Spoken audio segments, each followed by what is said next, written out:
Hey guys, it's Tim Shermack, and welcome back to another episode of the Platform Marketing Show. I'm joined today by Marc Hedlund, who's in Fargo, North Dakota. Marc, welcome to the Platform Marketing Show. Thanks for having me, Tim. So, Marc has a really cool story of someone who was investing in marketing at a high level. So, even before he came to Platform, he was definitely serious about his business. I know, Marc, that you were spending nearly $5,000 a month with Zillow up until a couple years ago. And I know Zillow gets a lot of hate. It's easy to bash on Zillow in real estate circles. But the reality is, if it's profitable and it's working, why wouldn't you do it? If you're spending $5,000 a month, but that 5,000 is bringing in 15,000 or $20,000 a month, that's a very good business decision, right? Yeah, absolutely. Zillow almost becomes addicting. They sell you zip codes or they sell you spots. And when one spot opens up, they make it sound like you'll never get another chance at it. I was trying to gobble up what I could in my market. About 6 years ago, I left a team. I was their main listing agent and I left a team to go on my own. And the only thing I knew from the team was Zillow leads. So I went that route and it was good. It's a lot of work sometimes, but I was seeing a return on it, a decent return to where it was doing well. And then one year they flipped and it felt like the leads weren't as quality, the work was harder. And it was just happened to be the same time I started to see platform leads coming up on my Facebook. I pushed it off, I brushed it off. And when you hear it enough times, we only work with one realtor per market. Finally, I reached out and I think I made the comment. I said, "You guys are probably already taken, but is Fargo open?" And it just happened to be. And then I said, I got to try it. I got to jump on it. I like the idea of it more than working. I'm not a fan of cold leads. I will work them. The team I worked for, we had inside sales agents. So they would usually warm the leads up before you got them. But working on my own, it was not my bread and butter. It paid the bills, but it wasn't what I liked. And I started to see what you guys were doing and decided to make it. Yeah. So I want to dive into this Zillow conversation because what you just said is a pretty prevalent trend right now, I think, in the industry where there's a lot of agents. And we've actually done a lot of platform podcast episodes of agents who have very similar stories to you, Marc, where they were very successful with Zillow leads, let's say 2, 3, 4 years ago. But about a year or two ago, the quality and the return on investment, frankly, that agents were getting from Zillow seemingly dropped off a cliff. I'm sure there's still some markets in the country where agents are getting great results with Zillow, because I will always say I'm marketing agnostic.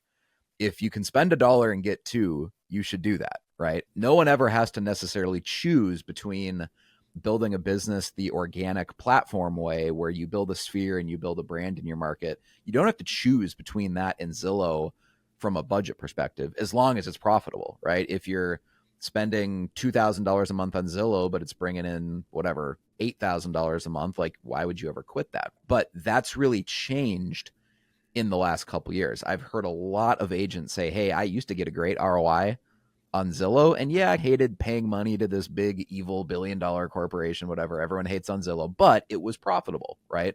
Why would I not do it if it's profitable? That's definitely changing. So before we dive into that, though, I just want to lay some groundwork for all the listeners of, you're in Fargo, North Dakota. I'm actually from a small town, not too far from Fargo, but I'm on the Minnesota side. So I'm very familiar with Fargo. Most of our listeners are probably not. So just give us some quick facts. What is the general population of Fargo? What's the average home price? Just tell us about the market that you're in. Sure. So Fargo is I call it a border city right on the edge of Minnesota, North Dakota. So I do a lot of business in both states, probably 75% on the North Dakota side, 25% Minnesota side. Population, Fargo, Moorhead, West Fargo, surrounding communities, probably around 250,000 when you include everybody in it. And our average price point now is probably about 340, 350,000. Yeah, so it feels like either a big small town or a small big town. Very much. Yep. I came from a town, northern Minnesota, which had 2 stoplights. So moving down here, it felt like a big city.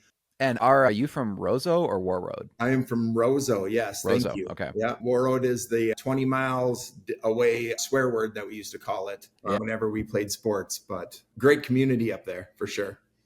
So Fargo, like I said, it's this small town that feels like a big city, or this small big city, right? I know that if you're not from the Dakotas or from Minnesota, in your mind, when you hear Fargo, you just think it's 50 below zero and there's maybe 200 people who live there or something. Yeah. No, it's actually a pretty decent sized city now. There's some universities there. I know that's where North Dakota State is. They've won is it the D2 college, or no, not D2. It'd Yeah, be, the North Dakota State Bison, yeah. the football program is definitely a great program. They borderline between moving up a division and staying where they are. Yeah, they've won the national championship for 5 years in a row or Yeah. something like that. Yeah, it's a ridiculous amount of. It's great for the community. I will not say anything bad about the Bison. I'm personally not a NDSU Bison fan. I went to college, so that Fighting maybe Sioux. explains a little bit of it. Okay, so just to be clear, because I'm going to lose a lot of respect for you if you answer this the wrong way. You still say Fighting Sioux, right? Absolutely, yeah. In fact, I Okay. still have Fighting Sioux gear that I won't get rid of. Okay, So perfect. Because it was one of those just crazy woke things where a couple years ago they changed the name from Fighting Sioux, which is like honoring the bravery of the Sioux warriors, right? They changed the name to, what is it now? the Fighting Hawks or the Hawks, fighting might even be too much for them. So it's the Fighting Hawks, I think. Yeah. And obviously, for again, for those who aren't from the Dakotas or Minnesota, there's a lot of history in the plains of the Native Americans and the battles that they waged against the American settlers and the U.S. Army and all that. So, like naming North Dakota the Fighting Sioux was absolutely a way to honor them. And people take, especially the hockey program, I know at UND, people take deep pride in the history and heritage of Fighting Sioux hockey and athletics. There's a lot of guys in the NHL who played at UND. So I know that's a big rivalry. I didn't mean to back you in a corner by bringing up NDSU. I apologize for that. You're fine. Yeah. But yeah, so there's lots of history and heritage up there. And I guess the point I was making is that there is a lot going on there. It's not some tiny town that has 10,000 people. There's a lot of real estate transactions. You mentioned the average price point is now up around 350, but obviously if that's the average, that means there are plenty of homes in the Fargo area that are in the 400s and even the Yeah. 500s. Absolutely. And that's another nice thing that I've noticed even in the last couple of years that I've been with Platform is my average price point has increased. You could say it's from a lot of things, longer time in the business or clients that are stepping up and stuff like that. But it's also part of it is also just me being known or recognized as a more local expert. Yeah, absolutely. And as your past clients become move up buyers and you're running all these kind of platform style retargeting ads, what happens is you're just capturing more of that repeat business than you might otherwise get if you just left it to chance.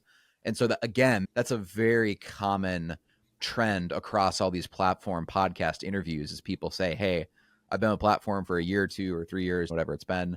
And I've noticed my price level, my average price point has increased relative to the market. That's something we hear from a lot of clients. Let's dive back into the Zillow conversation because I think that's going to hit a pain point that a lot of agents are going through right now, that they maybe used to spend a lot of money on Zillow, but it just feels like anecdotally, it feels like it's not working as well as it used to. And I want to say, no, it's not just in your head. That's absolutely true. There are many agents that are experiencing that. So Mark, you were spending nearly $5,000 a month on Zillow. I know you mentioned the last full year you did it, you were able to track 20 transactions to that. So if you're almost $5,000 a month, that means you were spending nearly $60,000 a year. Yep. If you did 20 transactions, just quick math tells me like, okay, that means that each transaction cost you about $3,000 of marketing. Mm-hmm. So it was probably still technically profitable, but obviously after your commission splits and all that, there's not a whole lot left over.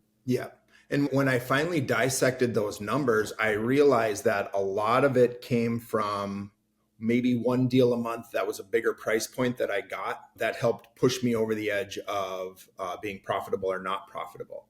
It wasn't a steady income or a steady business of homes that are easier. It was a lot of work on the back end and then on the front end of smaller buyers. And then all of a sudden, boom, here's a bigger one that helped push me in. So it helped make the decision easier when all of a sudden 1 month you don't get that bigger buyer. And part of it too was buyers are a lot of work and Zillow is mainly buyers. And everything that I've always been taught in real estate is that when you control the listings, you control the market. And so one of my biggest goals was I was going to be heavy on listings and I wanted to focus more on listings. And that to me meant I need to get rid of Zillow.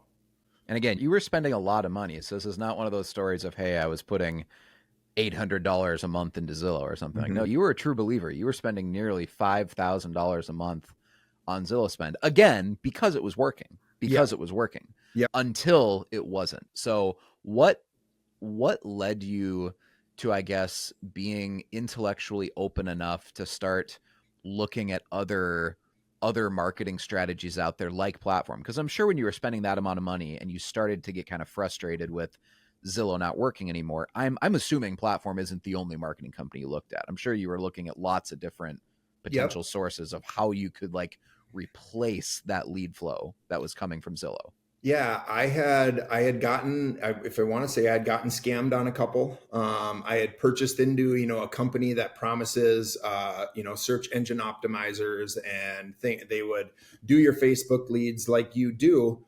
and you pay an upfront cost, and then I didn't see anything. The ads were horrible. If you scrolled through my earlier business page, you would still see some of them. They were not relevant to the community that I was in. They were just like they were throwing anything up there to say, "Hey, look at what we're doing," and they were showing zero return. Um, Zillow, when I finally made the aha about Zillow, when I started to see the leads drop off, I started to go to the zip codes that I was in, and I looked at the agents that were considered above me, and I called those agents because I'm friends with most of them, and I said, "How much are you spending on Zillow to get where you're at?" And when I found out the number gap of what they were spending compared to what I was, it felt to me like they were feeding the big fish and that they were just gonna let me kind of pick what was left over. Of course, when you go to cancel it, they all of a sudden you magically get a few nicer leads, or I don't know how that all works, but it was hard and it was scary to cancel. But I made a point that I was like, it's not working. I don't like these leads. They're not who I am. I would rather find a company that I could stay in front of mind with my own community, instead of trying to pick up cold leads and create them into who I am. So when I saw what you guys were doing, it was and then you offered the I don't know how you want to call it, but you offered a plan where it was you didn't pay full price for the first 6 months. Yep. And to Yep. me, that was a no brainer. If I can get something at half price or whatever the discount was for a 6 month trial, why wouldn't you try it? Yeah, so far we've been kind of talking about the actual financial ROI of Mm-hmm. platform, right? Like, or a Zillow, I should say. It's like, hey, I was spending all this money, and for a while, even though it was a lot of money going out the door, it was technically showing a profit, so you kept doing it. But the other side of that perspective that you just brought up, Mark, is that are these qualitatively, so not just quantitative, but are these qualitatively the type of leads that I want to be working with? Because let's be honest, a Zillow lead is a lot different than a warm referral lead or a lead from your database or a friend of someone in your database that saw your ads and then refers them to you, right? Zillow leads are usually complete strangers, and you have to drop everything you're doing when that phone call comes in, take that call. And if they want to go look at a home on a Saturday evening or a Sunday morning, like, you kind of have to, because Yep. if you don't, they'll work with some other agent. They're really not like a Zillow lead is really not working with you at all because they want to work with you. They'll work with any agent that'll basically go and open the door for them. So Correct. that to me is a very structural inherent weakness of not just Zillow, but frankly any sort of online pay per click lead generation. If you're just generating leads and you're not building a brand, like you're not attracting people who want to work with you specifically, you're just generating random leads of names, emails, phone numbers. That's not a very fun way of doing business when every time a lead comes in, you have to drop everything and cold call a complete stranger and hope that you're calling them before some other agent Yeah. does. The way we do things a platform is very different. So before I ask you the next question about kind of what you've noticed, the difference with platform marketing is compared to Zillow leads, I kind of want to tee this up by just letting everyone know that Mark quit his Zillow budget, I believe, last year. He was spending 2 years ago. Okay. 2 years ago, he was spending nearly $5,000 a month. And now platform is obviously, I mean, about half of that is what he's spending on platform. And yet his business is actually on pace to double from the previous year. So the previous year that Mark didn't have platform all year, um, you sold about 35 houses. Is that right? Yeah. Yep. Yep. Okay. Honestly, I look back to when I started platform, and I wish you guys have said it, and told all of us, I think, if, and I try to preach this, I wish I would have done it the way you said instead of doing it the way I did it. Because you guys give us a discount that first 6 months. I wish I would have taken that discounted amount and dumped it into the ad buys. Into more ads. And Yep. in fact, Yep. looking back on it, I wish I would have taken my full Zillow budget. Granted, I liked the fact that I was going to save a couple $1,000s a month at the time. For I sure. wish I would have dumped it all into ad buys for at least 6 months or a year. And I think that would have done, Yeah. I mean, I couldn't imagine what $2,500 worth of ad buys a month would do. Well, just to start rolling the snowball bigger, faster, Yeah. right? Yep. Yep. Yep. So you had sold about 35 homes in your last full year that you didn't have platform the whole Mm-hmm. year. So that's kind of like the base case. That's where we're starting from. This year is your first full year with platform ads running. And even though the market is frankly worse in 2024 than it was in 2023. And by the way, the market in 2023 was a lot worse than it was in 2022. And the same thing is true of 2022 to 2021, right? Yep. We'd have to go back 5+ years to find a year where the market was truly like getting better every year, not worse, right? Yep. And yet, even though all of the market trends are that it's more difficult for realtors this year than last year and then the year before that too, you are on pace currently to nearly double the amount of transactions. You're going to sell somewhere probably in the 60s of homes this year, 60s, Yep. 65 homes, something like that. You sold 35 last year, and yet you cut your marketing budget essentially in half. So you're spending half the amount of money, but you're going to sell nearly twice the amount of homes. So obviously that raises an important question. What is different about these platform leads or these platform marketing campaigns that is increasing your sales so much relative to what you were doing before with Zillow? Yeah, really, I think what it is, I call it comfortable content. So I've looked at I go through this usually with Lauren. We talk about it, but usually after our meetings, I kind of scroll through the content that you guys are that we've put out together, I guess. And every time I look at it, I feel like it's comfortable content that somebody would stop and read before they would scroll by, or at least will give it a little bit of chance before. Um, it's not I'm not a fan, and I know I do it a little bit differently. I'm not a fan of sign up here for one level homes in your area, or sign up here for homes with a half an acre. Those are kind of colder leads. I know they're good, and I run them every now and then to just try to build a little bit more database if I'm looking for maybe names to call during the winter when Sure. it slows down. But most of the content that I try to put out is relative to who I am as a person and who I would be as your agent, so that when somebody sees it and they see me holding a fishing rod with a for sale sign, because I'm looking for leads, they know that I'm a more jovial, a more laid back kind of agent, that will still do a good job for you. And that's what I wanted platform to do for me. And from the minute that I started, that's what it has been. And I love it because now I'm calling whenever I get a referral or I get a lead. 9 times out of 10, they have seen me, they feel like they know me, and the conversations are a lot easier to close, if that makes sense. Yeah, so you're even noticing over the last year that you're getting more referrals from your existing database Yep.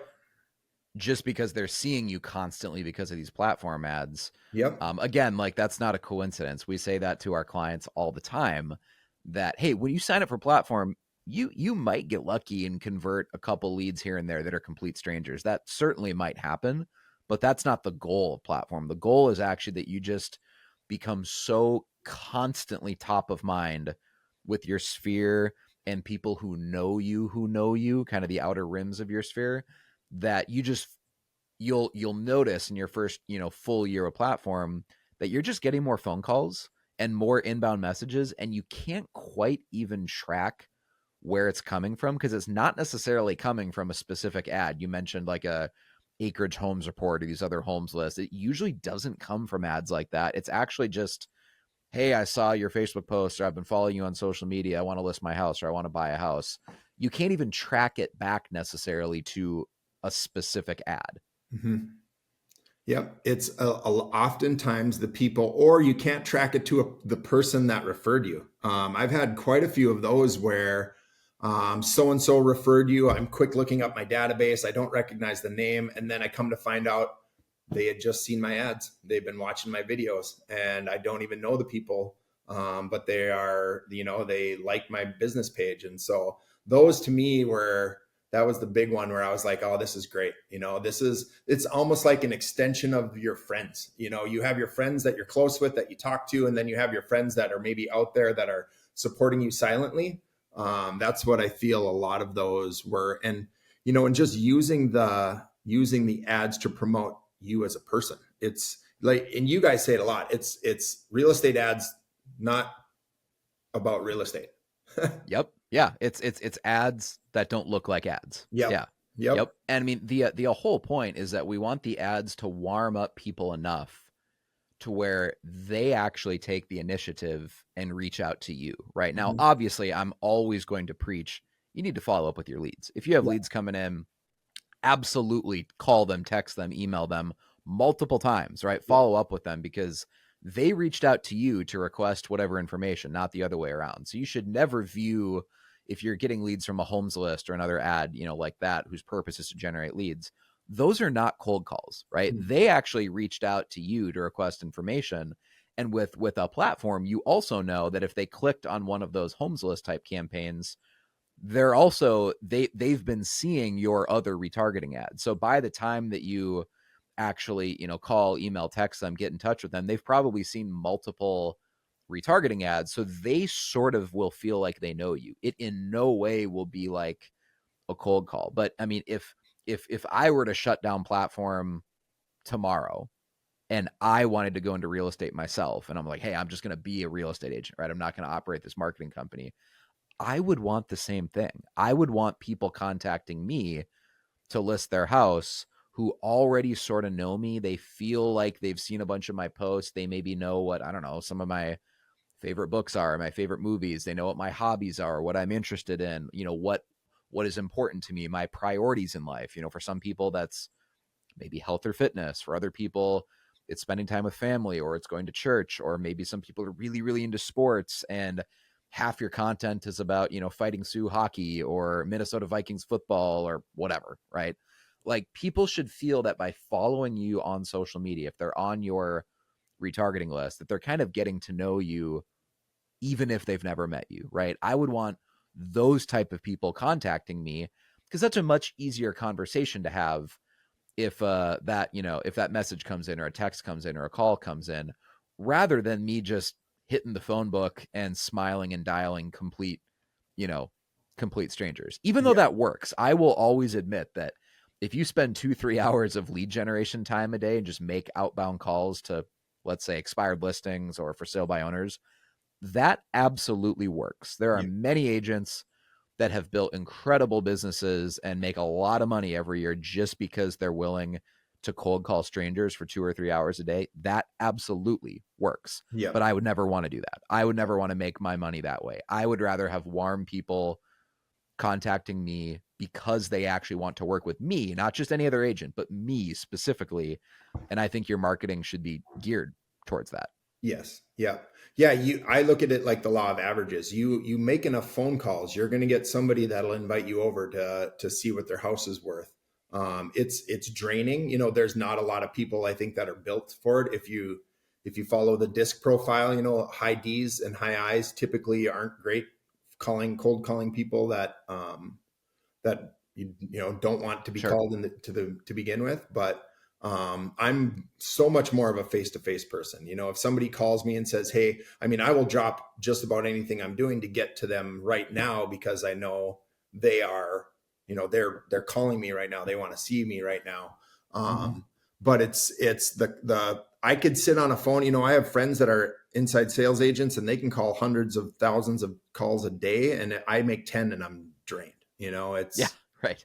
Right. It's a different breed, the people that can call, but it works just like door knocking, just like open houses. I mean, you do enough of it and you'll get some business for sure. But I'm trying to find the way, work smarter, not harder, Sure. and let the people come to you, or let the deal work itself. It's just a lot more pleasant way to do business if you wake up every day and you know that you probably have warm leads who want to reach out to you, that want to work with you, versus you starting every day having to cold call complete strangers and try to convince them that you're the best agent. Yep. Because guess what? Other agents are doing that too. You're not the only agent that they're talking to Yeah. if that's your strategy. So one other thing I'm curious on, have you noticed, Mark, that over the last year since you've started with this platform marketing strategy, have you noticed that you're working with more listings and not so buyer heavy, or has it stayed the same? No, 100%. This last year, especially, I probably, it's 75-25 right in there, where 75% listings this last year.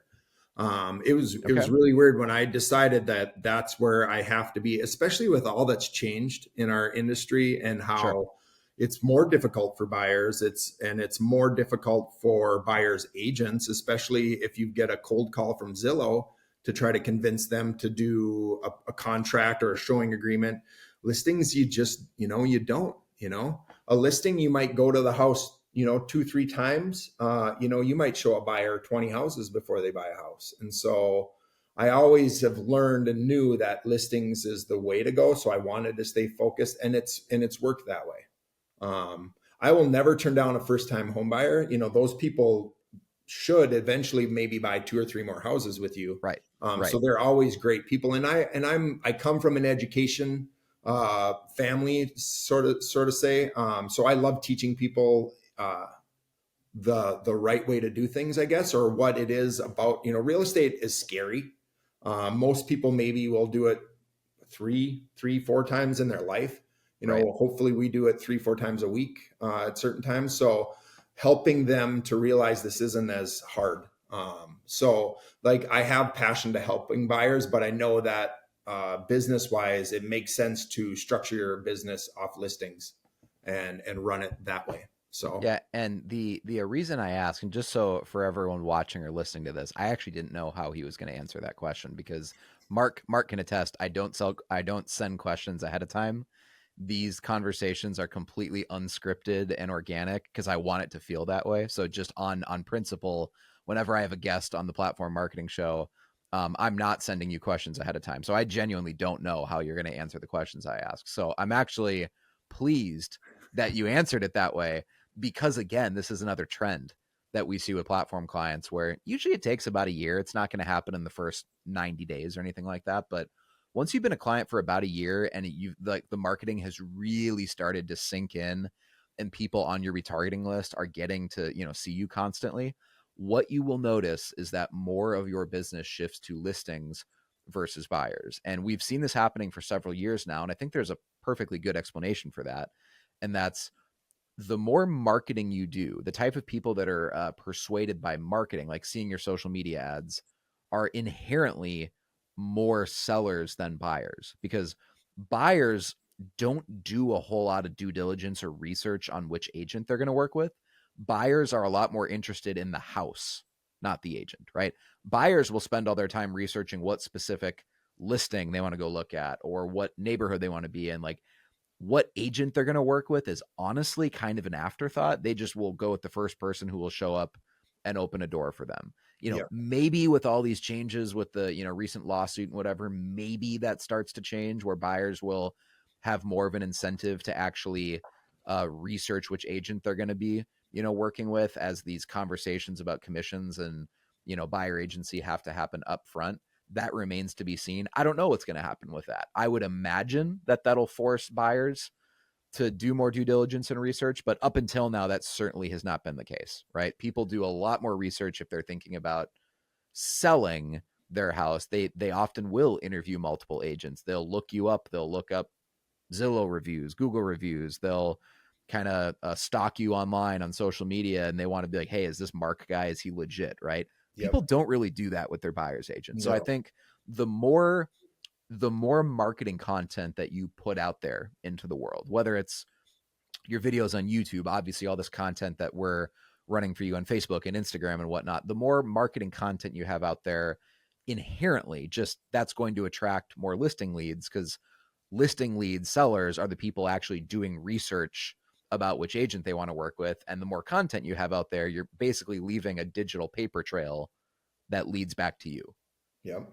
And that was the hard part too with Zillow and Zillow leads, was that if you're sitting at dinner and that phone rings and you don't answer it, they don't like that. Your answer rate goes down, or you Right, have to right, look at it and then you see, okay, well, is it a price point worth interrupting my family dinner right now? Or, right, right. it was definitely you were tied to Zillow and you were tied to your phone, and I didn't like it. Yeah, the way that Zillow does it, where obviously they're a lead scoring on the back end, where they know who answers the phone, and they'll start sending more leads to obviously agents who are taking the calls and answering the phone and whatnot. The whole system, because of how they factor all that in, and you can't really blame them, right? Like, I understand from Zillow's perspective, they want Zillow users to have a positive experience, so I guess it makes sense that they're going to prioritize sending more leads to people that are more responsive and answering the phone. Yep. But the problem, once you start going down that path, is it becomes a very slippery slope, as you mentioned, of like, okay, well, if I'm sitting down and it's my daughter's birthday and it's 7:30 p.m. and we're about to sing happy birthday and she's about to blow out the candles and the phone rings and it's Zillow, it's like, do I answer that call? And it's like, well, you don't know until the call comes in. Is it $1 million buyer, or is it $140,000 first time home buyer who needs a Yeah. USDA loan and their credit score is negative, and Yeah. they had a bankruptcy last week, and but you don't know that till you take the call. No. Zillow is kind of inherently, like, the game is rigged towards like legit teams who have enough money to have full-time ISAs, and they're throwing $10,000 or more a month into lead generation and marketing. And if you're not willing to do all that, if you're not willing to play the game at that level of like having a full-time dedicated ISA and Yeah. spending that amount of money on, lead gen volume, it's probably not a game you want to play at all if you're No. not willing to do what it takes to play that game and win, right? No. When you start missing phone calls and you start to realize that's costing you thousands of dollars, then it's also well, is my family time worth, the thousands that I just missed that call or everything. And it got to be a lot. It did. It got to be a lot, especially my family and my kids are getting older. I try to be at everything of theirs that I can. So I try to, and now especially it's, the way this works for me, it's I don't necessarily have to call a Facebook lead or an ad lead from platform immediately. Whereas Zillow, you had to answer. You just had to answer. Yeah, and we can actually, using the platform strategy, we can actually turn that perceived weakness almost into a strength of, hey, it's like, it's a, I don't know, it's a Sunday morning or Sunday afternoon, and either, let's say, you're at church or you're grabbing lunch with your family after church or something like that, and like, you don't really want to answer the phone from a stranger, like a phone number that you don't recognize, No. right? Well, if you're running ads, let's just say, like, you're running retargeting ads that say, hey, spending time with my family is really important to me, or church is very important to me, or my kids baseball or my daughter's volleyball or whatever is really important to me, and you actually are mentioning that in your retargeting ads, then if someone calls you on the weekend, you text them back and you say, hey, I'm so sorry, I'm at my daughter's swim meet or my son's baseball tournament or hockey game or whatever, right? Mm-hmm. I would love to connect with you first thing Monday morning. Can I give you a call at 9 a.m.? Right? If they've been seeing all of these retargeting ads that actually talk about why family is a priority for you, they'll actually respect you more for saying that. That almost scores you brownie points with them, because they're like, oh, cool. Like, Yep. kind of the guy and the persona of what I was seeing on social media, he actually honors that, and he turned me down and wouldn't go look at homes with me on a Sunday morning or a Sunday evening or whatever, because he's spending time with his family. Yep. That actually makes them respect you more, because that's aligned with the character that you're playing on social media, right? But if Yep. your money is being spent just buying leads from complete strangers on Zillow, there's no opportunity to actually build that brand and kind of like project your values of who you are, right? Yep. And so it just becomes a zero sum choice at that point of like, do I want to take this call or not take this call? Where I think with the other strategy, when you run retargeting ads, you know, what we call the platform strategy, in a sense, you can kind of have your cake and eat it too. Oh, Like you absolutely. can carve out family time, you can tell people what your priorities are, what's important to you, and leads will still want to work with you because what you find out is they actually want to work with you, like Mark specifically. Like, and if Yep. that means they have to wait a day or two to go look at houses, they're fine with that because they want to work with you, not just some random other agent. They Yep. specifically want to work with you. Yep. That to me is the purpose of marketing. Like that's how you know your marketing is working, is if leads actually want to work with you and they're willing to actually Wait. wait or inconvenience themselves because they want to work with you. Yep. Yep. I want to say it was Karen Newton did an ad about losing a client. She didn't answer her phone for the weekend, or, something was going on. And that ad spoke volumes to me about who we are as agents, because I've been in the industry now for 11 years.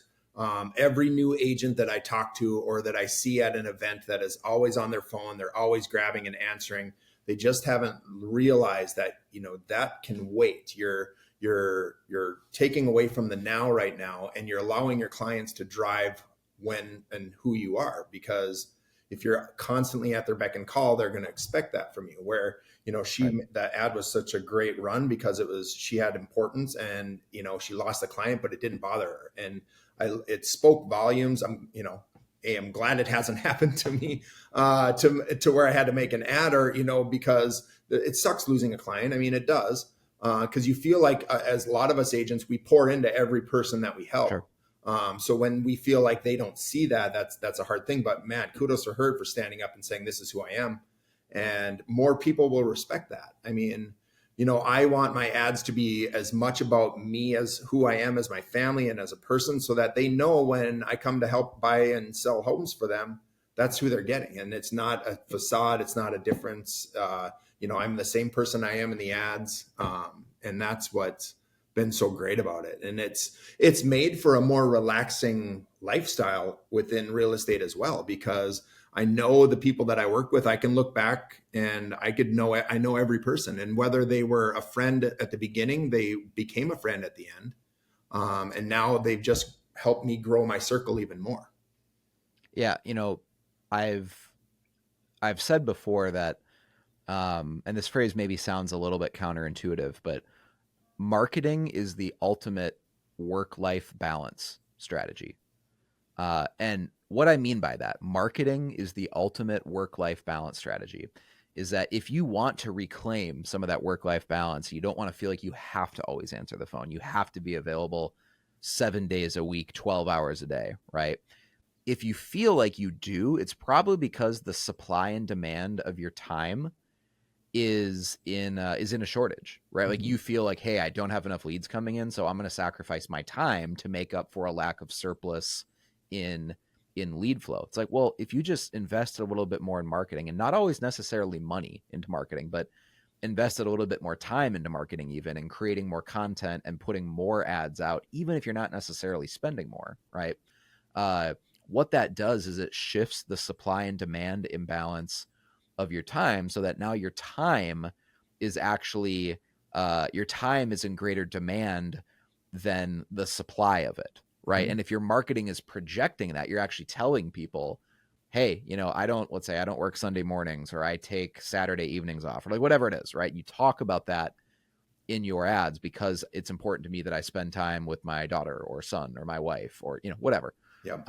If you talk about that in your ads, marketing can buy back your work life balance in ways that other things can't, right? Because you will have the emotional courage as a realtor to turn someone down who wants to go look at a house on a Sunday evening, let's say.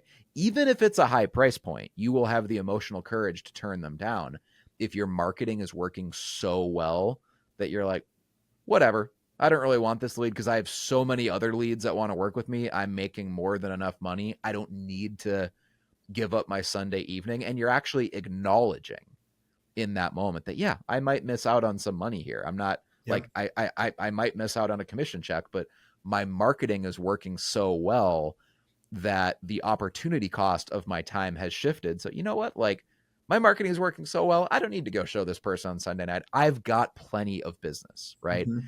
And if you haven't ever felt that, if your business hasn't gotten to that point, you probably think I'm crazy for saying that. Like, oh, I would never turn down business.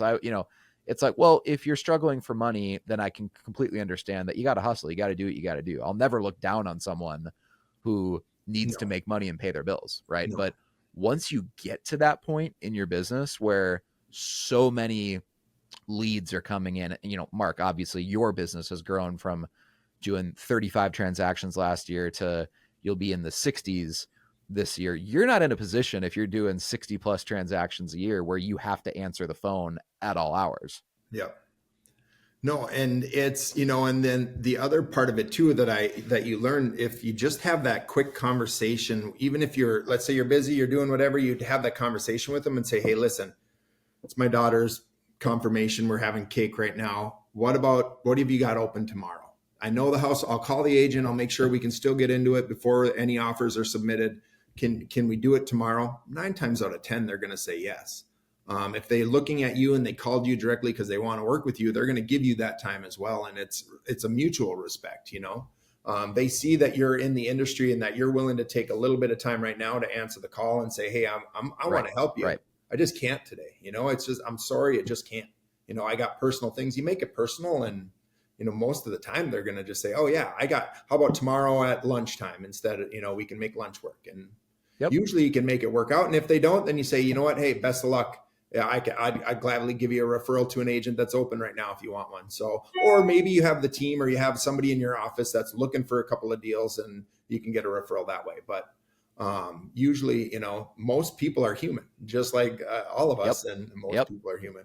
Yep. Everybody's human, but they believe that, yeah, I get it, and if the one is not willing to work with it, are they going to be a fun person to work with the Yeah, rest of the exactly. transaction anyway? Exactly. So, It's a pretty good litmus test. yep. If someone can't wait 24 hours to work with you, it's like, well, you maybe have dodged a bullet on that one, because that Yep. probably would have been a really annoying client. So, all right, Mark, let's get like really, really tactical, practical here. I want to ask you some questions on just actually quick.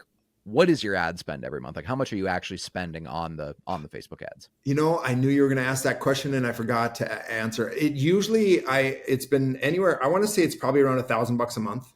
Okay. I wanted, and I've been looking at what I want to do for next year. And I think I'm going to change it up a little bit and assign X amount of dollars per listing. So every listing video, I'm going to give X Sure. amount of dollars and then do another general spend. Sure. But I Yep. want to say it's just right around $1,000 Okay. a month. So Again, you've pretty much doubled your business, fueled by an ads budget of $1,000 a month is going into the actual ads. yep. Okay, what are some of your top performing ads over the last year? If I were to ask you, hey, are there any that really stand out that like seemed to resonate with the community or your sphere, where Yep. people were actually telling you in real life, hey, I love this ad, Mark, or I love this post you made? Are there any that really stand out that worked well? My favorite one still so far is probably God Created a Small Business Owner. That one, I took a lot of pride in creating that one. I highlighted a lot of friends and small businesses, a lot of companies that align similarly with me as Yeah, that far you as had a personal connection to them. yes, correct. Yep. And it felt really great. I mean, I didn't care if I got one ad off of it, but it felt just so good to be able to celebrate those people and to help them as well. Because I mean, as we know, small business owners right now, it's hard and it's a struggle. And I want to do anything that I can to use, my connections to hopefully get them, maybe an extra sale or a little bit extra business. Yep. That was probably my favorite one to make. Fishing for listings, I've done it twice now. The fishing for listings was this year. I got a lot of opportunity off of that one. Most of it was direct calls or messages through Facebook. And I'll be honest, and maybe I shouldn't even say this, I made up half of the list of what I needed. Like Yeah, I, sure, sure. Yeah. I had a short list and I'm like, I want it to be longer just because I was looking for opportunity. Usually those people reach out saying, hey, I've been thinking about selling my house. It fits, number 5. Sure. I just wanted opportunity to help. And you, for a context, when you say this fishing for listings ad, it was basically a photo of you with a fishing rod, It was me right? standing on a dock with a fishing rod, and at the end of it was a for sale sign. Okay, Like okay. I just caught a for sale sign. And last year I did it with a stop sign. I stood in front of a stop sign. And last year, if I look back at my numbers, I think I got 10 listing appointments off of that one post, Holy which cow. which was huge. It was awesome. I think I probably listed at least 3 or 4 of them. The rest of them were still kicking it around. I try to monitor the addresses as much as possible, but you can't win them all. But that right there was an awesome one. And then I had done Lauren and I had done a new construction one where I stood on a blank piece of dirt, snapped my fingers, and it showed the framing of the house. Snapped my fingers again, it showed the finished house. And then I went to the builder. I love that video, by the way. Yeah, I know the exact one you're talking about, and I've even sent examples of that video to other clients because I love how it was edited, yep, and it just really grabs your attention because of how it's edited. It looks like Mark snaps his fingers and the rest of the house is like instantly built, and yep. it was just cool how that one was edited. Yeah. And the builder that I chose really appreciated it because nobody around had been doing any marketing like that. So them alone, I got listings off of it from them to help obviously Sure. grow my business.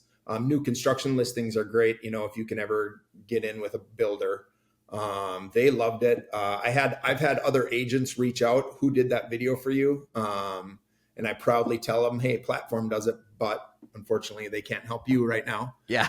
Yep. Yep. But those were probably my top 3, that Okay. I liked and have seen the most business from. We just put one out today about we recently got a new puppy, a mini Dachshund, a little wiener dog. Took a picture of our wiener dog in front of the Oscar Mayer Wiener Mobile. And we did an ad about how moving can be stressful on pets and how to help them. I have a feeling that one's going to get some good traction because who doesn't love a cute puppy? And Yeah, it's just something that grabs people's attention. It's not yep, what you would expect to see in your newsfeed. So when that pops up, no, it's like, okay, what is this? What's going on here? yep, yeah, and it's and we talk a lot about it about grabbing their attention quickly. Like especially with your intro videos and stuff like that. And but those I love a lot of just picture ads, still cameras because I still don't like how I look on camera. So I don't like to watch my videos. So I like a lot of the still ad ones. The crumble cookie one, for example, was a good one. Talking about tax Oh, sure. write-offs and stuff like that. Sparked a lot of debate and a lot of conversation with some people, but it was a great Yeah, it's fun. It's fun. I just did one on grounding too, or earthing, whatever you want to call it, where Oh, okay. standing. That one got huge interaction amongst people. And so I'm actually just even trying to find a way to stem off of that, maybe of having like a in-person event, a grounding event or something like that, where people can get together, lay down in a park. It's really odd, but I mean, people love it. Like I must have had 50, 60 comments on that one post about grounding. So obviously there's people that love it and want to, and do it more than I do. So yeah, so some of those are just the small ones that you think will do nothing and Sure. are actually the easiest ads to do. Can get a lot of traction and a lot of interaction. So And just like in general, have you noticed over the last year that more people in your life, even if it's just other realtors that have you noticed that they've been telling you, "Hey, Mark, like your marketing's great," or "I'm noticing your marketing a lot more than I was before." Have you gotten any comments like that from people? lots of it. Usually I catch it at title companies or at, realtor events that we're going to. And I get oftentimes, I love your content. I love the ads that you're doing. Tell me how you're doing them or who's doing them. It's fun to hear it from people within my industry. And most of the time it's good. I've had a couple of agents and they're always grumpy, but they just reach out going, oh, why are you doing this or why are you doing that? And they just maybe don't understand. But most of the time it's Yeah, yeah, people that are impressed and they think, hey, good for you, because it's hard. It's hard if you're not used to it to make consistent content. And the poll, what I'm realizing, it doesn't have to be good. It just needs to be consistent. yeah, yeah. And often what we think isn't good is good. Yep. There's times where I've put out a photo of myself in some retargeting ad, and I'm like, oh crap, I look fat, or oh crap, I didn't shave that day, or I have too much stubble, or my shirt doesn't fit, or whatever. I just think I look dumb or I sound dumb in an ad, and I'm kind of like, whatever, I'll put this out, but I don't like this picture of me, right? And then it gets a ton of engagement. And I'm like, okay, I should probably just like shut up with all that self talk because Yep. clearly it was all in my head, and people don't care. Like they fundamentally don't care what you look like or sound like. That's all in your head. People are too busy worrying about themselves to think about you, right? Like there's that old saying where uh you when you see a guy driving by in like a Ferrari, right? You think, wow, that's a cool car. What you don't think is, wow, I bet the guy driving that car is really cool, Yeah. right? But when we think about buying a Ferrari or a Porsche or whatever, we convince ourselves, oh, when people see me driving this, they'll think, wow, Tim is really cool. It's like, no, they won't. If they notice at all, they'll be like, that's a cool car. And they won't give a rip about who's Who's driving it, driving? right? Like Yep. we think about ourselves way more than anyone else does. So if you Yep. ever are thinking about putting out, whether it's a video or a photo, and you're self-conscious about it or you're nervous, just do it. Put the content out there, because the more, again, whether it's photos or videos, the more content you have out there, the more the more hooks you're putting out there for people to find you with, the more you're leaving a digital paper trail. Yep. Where if someone Googles you or someone searches on Facebook, if someone, in a your market, Mark, if someone goes on Google and types in best realtor in Fargo, or they search on Facebook like Fargo real estate agents, whatever, we want so much content out there that it's just impossible for your name not to pop up when someone searches, because other people tell their friends about that Yep. too. Even if it's not someone directly searching, you're also massively increasing the probability that if someone asks, a trusted friend, family member, hey, like I'm thinking about selling my home next year, do you have any agents you would recommend? You're massively increasing the likelihood that when that question's asked, someone's like, oh, you know what? I actually know a guy named Mark. You should give him a call. Yep. Well, we're just wrapping up here. So as Mark grabs a charger to make sure his computer doesn't die, I will just quickly summarize, I think, the key points that I want people to take from this episode. First is that you should look at your marketing budget of where you're currently spending money. Mark was spending nearly $5,000 a month on Zillow, but for other people, maybe they're spending, a bunch of money on Google pay-per-click, or a bunch of money on direct mail that maybe isn't working. Or we've had a lot of clients who were spending a lot of money on billboards, and they sort of thought it was working, but it was really hard to measure and they weren't sure. And then they started spending that same equivalent amount of money on the platform marketing strategy, and it became much more immediately clear right away, like what's working, versus what wasn't working before. So in Mark's case, he actually cut his marketing budget nearly in half. And even though he was spending half the amount of money, we've actually almost doubled his business from where he was at when he was spending that money on Zillow versus using it with the platform strategy. So that's the first point that I would want you to take away from this, is like, be aware that there's an opportunity cost of everywhere that you spend your money. Whether it's $1,000 a month or $200 a month or $5,000 a month, there's always an opportunity cost of where that money is being spent.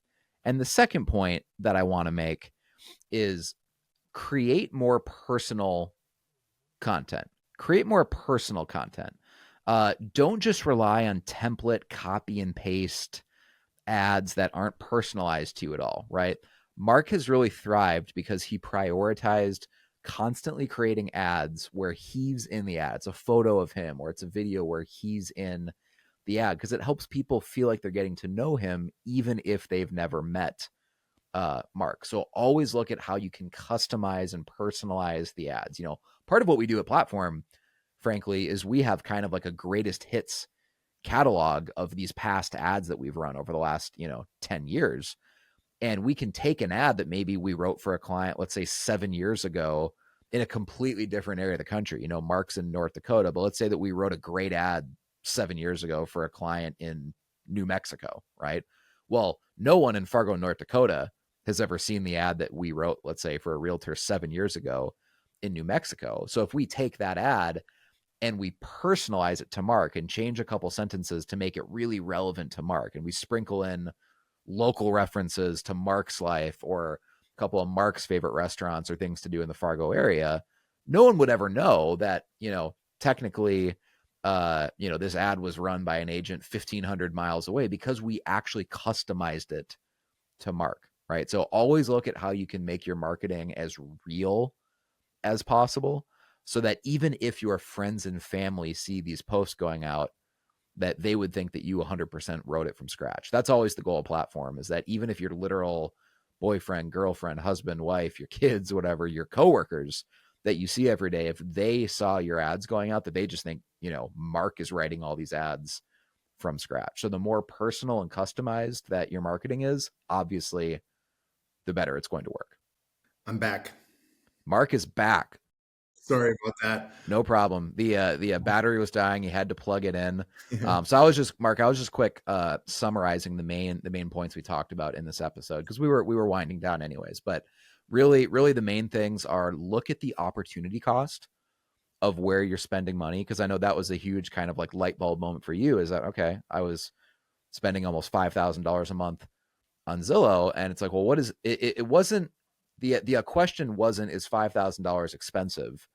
Because if it was technically profitable, then it wasn't really expensive. But the question is it expensive relative to how else I could have been investing that $5,000? And that was where you really realized, hey, this Platform thing is way more effective for actually half the price Yep. of what you were spending on. Well, actually, the platform fee is less than half the price of what you were Yep. spending on Zillow, and it's actually basically doubled your business. So there's Yep. always an opportunity cost of where you're spending money on marketing. And I think the other really great point that you made today is always personalizing your ads, customizing it, not just settling for copy and paste template crap that isn't actually about you. It's not personalized, like always looking to customize any ads that you do. You mentioned when you did the God Made a Small Business Owner ad that you went out of your way to feature small businesses that you had a personal connection to. Mm-hmm. So it just felt more real. And I'm imagining probably a lot of those business owners shared the video Yeah. and got a bunch of engagement that way because they could actually say, hey, I personally know Marc, he's a good guy. And then they share your video. All of that matters in the engagement you get on social media, right? So we're not just saying this to be fluffy because it's a good soundbite of, because it's popular to say, be authentic. I mean, it's kind of like a buzzword right now in marketing, be authentic, but Yeah. it actually does affect the performance analytics of your campaigns if your ads are actually real to you, because people are a lot more likely to comment and share and click on the ads if they don't just look like copy and paste chat GPT crap, Yeah. Well, and I think oftentimes people are drawn to the mistakes that you make while you're making them. Like they want to know that it's actually you. You're not a paid actor. You're not a scripted. I can read anything that you tell me. They like to see you make mistakes. I had a mentor one time tell me when I talked about like I wanted everything to be perfect. I wanted my listing presentation to be absolutely perfect before I go out there. Or I wanted this ad to be perfect. And he told me, he said, Marc, you're not that important. And I sat there going, what? And he goes, what I'm trying to get at is that people don't want you perfect. If you're perfect, you're not going to attract everybody that you can. And you're not that important. What's important is your content. What is important is your work ethic. What is important is it's not important that you fumble or you say a lot or that you maybe say, yeah, or you betcha, or you sound like you're from Fargo. That doesn't matter. People don't care. They want to see the real you. So you're not that, this part of you is not that important. So, What was the biggest takeaway that you took from attending the last platform mastermind? oh man, make the ads, when I looked at what separated where I was at to some of the big hitters or the bigger performers, it was the content. It was the amount of content. It wasn't that they already had more business, which maybe they did, but it wasn't about who they were as an agent. It wasn't about how many houses they sold. It was that they were producing 3 to 5 times more content than I was. And if I wanted to get to where those people are doing 80 to 100 deals a year, I needed to just produce more content. And I'm an ebb and flow kind of guy. I started out hard. We had a plan of doing X amount of listing videos a week and X amount of other ads a week. I Sure. started out strong. I sometimes get caught up in business and fall back and then realize, crap, I got to go back and do those. But if it were anything that I could tell people, is just produce massive amount of one picture ads and video ads as you Yep. can. If you can't find listing videos, there's plenty of other things that you can do. Celebrate a community, celebrate a business that you can do that's video to get it out there. But just make the content. I would say just for everyone listening, so we can give a really specific number to this. I think our most successful clients pretty consistently are creating 8 to 10 new ads a month. You know, some of those 8 to 10 are photo ads, some of them are listing videos, some of them are more scripted videos like the God Made a Small Business Owner. Some of them are really, really quick photo ads where it's just, hey, I went and grabbed a slice of pizza for lunch and I took a selfie picture of me and the pizza and I typed up a couple sentences about the place I got it. It took you 1 minute, right? Yeah. Not all these ads have to be super complex or time No. consuming, but our most successful clients, time and time again, when I ask them, hey, how much ads or how much content are you creating every month? They're not creating 4 ads and then just putting a massive budget behind 4 ads. Usually what they're doing is they're creating 8 to 10 ads and spreading a more moderate budget over 8 to 10 different ads. So everyone on their retargeting list every month is seeing 8 to 10 new ads from them. And obviously your platform account manager behind the scenes, if you're working with platform, is turning off the old posts, adding new ones. So it's not like if someone's on your retargeting list or they're following you on social media, they're not seeing the same ads over and over and over again. They're seeing a fresh stack of new ads every month. So if someone was on your retargeting list, let's say for 6 months, because a lot of people who click on ads, they're 6 months out from being ready to list or being ready to buy a house. They don't click on one of Marc's ads and then call him the next day to buy a house, right? No. There's usually a period of, let's call it 6 months, to where they're just doing research and then they'll be ready to go in 6 months. Well, in that 6 months, if you've launched, let's just say 8 new ads a month, that's nearly 50 different ads they've seen from you in 6 months. They're not going to work with another realtor, right? They're not going to call other agents or even interview other agents. If they've seen 50 different ads from you in a 6 month period, they're going to call Marc, right? Because they feel like they know Marc at that point. So I love that you said that, because that is what almost all of our most successful, like Hall of Fame clients have in common, is they're committed to every month, I'm going to make 8 to 10 new ads. Because guess what? At the end of the year, if you do 8 to 10 ads every month, you've probably done over 100 ads. And Yeah. if someone's following you and they see 100 different ads every year versus just seeing the same ad over and over and over again, a Yep. 100 different ads, you're the only realtor they're ever going to be thinking of. Yep. Yep. And once you get it out of your head that it's hard, once you quit thinking that it's hard, I mean, it's just as quick, it's just as easy as brushing your teeth in the morning. You get up, you take one picture, you send it to your person, and then you move on for the day. Or, hey, I got a video, let's go do a quick video. Video takes 5 to 10 minutes if you're knowing what you're doing. You can't, it's just like going to the gym. It's just like everything else. You just can't, you got to be consistent with it. All right, Marc. Thank you for your time today. This was a great episode. You shared a lot of really, really good stuff here, both philosophical and the tactical, practical stuff. Will I see you at the mastermind this year, the platform mastermind? 100%. Yeah, I'm signed up and I'm excited to go to this one. Last year was my first, and this one I'm just excited to absorb even more. All right. Well, I will see you in November at the platform mastermind. And guys, we'll see you on the next episode of the Platform Marketing Show. Thanks, Marc. Thanks, Tim.